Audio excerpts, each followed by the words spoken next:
से जुड़ा है। ये हमारे ईगो की, हमारे अहंकार की पहली डिफेंसिव चाल होती है। और कमाल की बात यह है कि गीता का सबसे पहला श्लोक ही इस पूरे संघर्ष की जड़ पकड़ लेता है। वो जड़ है एक शब्द, मामकः, यानी मेरा। बस यहीं से, उस अंधे मन की पकड़ से सारा कॉन्फ्लिक्ट शुरू होता है। अब इसको ऐसे समझिए, जब हमारा अहंकार, जिसे हम दुर्योधन की तरह देख सकते हैं, वो ये देखता है कि हमारी अच्छी आदतें, हमारी पॉजिटिव साइड यानी पांडव बदलाव लाने के लिए एक साथ आ रही हैं, तो सबसे पहले क्या होता है? पैनिक। वो घबरा जाता है। तो इस घबराहट में अहंकार अपनी सेना को देखता है, अपने डिफेंसेस को चेक करता है। और उसकी सेना कौन है? सबसे पहले हैं भीष्म। ये हमारी वो गहरी आदतें हैं जो इतनी पुरानी हो चुकी हैं कि हम उन्हें सही मानने लगते हैं। फिर है द्रोण, यानी हमारा वो लॉजिक, हमारी वो नॉलेज जिससे हम बदलाव को टालने के लिए, खुद को सही साबित करने के लिए यूज करते हैं।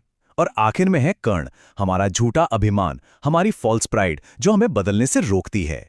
तो इन सब को देखकर एक बात तो बिल्कुल साफ हो जाती है, अहंकार की जो कोर स्ट्रैटेजी है वो बस एक ही है, अपने पास्ट को डिफेंड करो, अपनी पुरानी आदतों को बचाओ, ताकि बदलने का जो दर्द है, जो तकलीफ है, उससे गुजरना ही ना पड़े।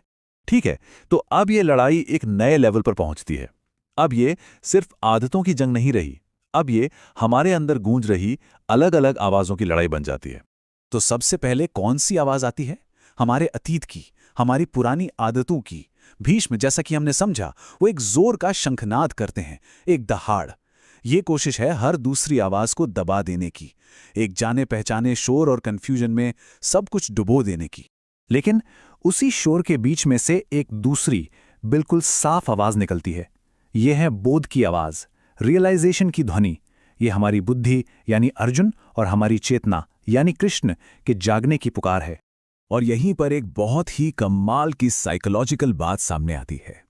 जब हमारी बुद्धि और चेतना की आवाज़ एक हो जाती है ना, जब वो एक सुर में बजती है,